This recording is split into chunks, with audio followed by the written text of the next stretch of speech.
Tony, I think it right that you should have the attached, and perhaps you'll find it an interesting, if painful, memento of long ago. Mrs. Ford's will describes the item as a diary. A diary. It's a film about grown-ups changing and learning at a stage in their life when you think they don't learn anymore. And it's not just Tony who becomes clearer about himself, because Margaret, who would seem to be very sorted, almost the point of complacency, I would dare say, she also gets slightly thrown by this new story about Tony that she had no idea about. And although it's not directly affecting her life, it's slightly disconcerting when the person you've shared your life with and is your best friend, sort of, suddenly gets seen in a totally different light towards the end of your lives. Veronica and I were together. Boyfriend and girlfriend? Exactly, yeah.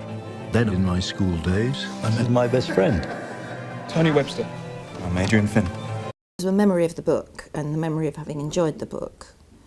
And I didn't know Ritesh. I quickly got the lunchbox out and knew that I very much would like to work with this guy because his emphasis is on acting.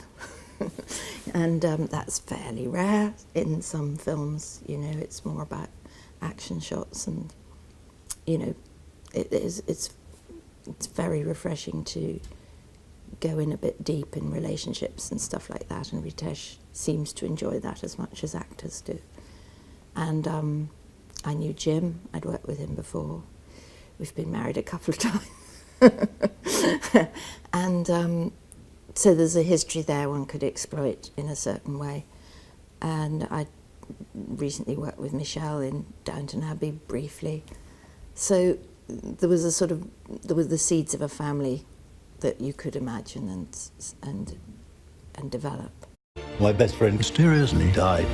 Who's to blame for this event? Something is certainly going on. what is it? What was going on? You're on your own now. But when you get to our age, that you know, memories are very far away, and you write the narrative of your life. And the title's kind of ambiguous, the sense of an ending. It's you know, it's got lots of different meanings in it. And one is, you know, the sense that you're coming to the end, and one is, you know, making sense of the ending. And one, I mean, there are just a lot of layers about which reflect what it's like to be at this stage of your life. What were you doing there? We may never know the truth.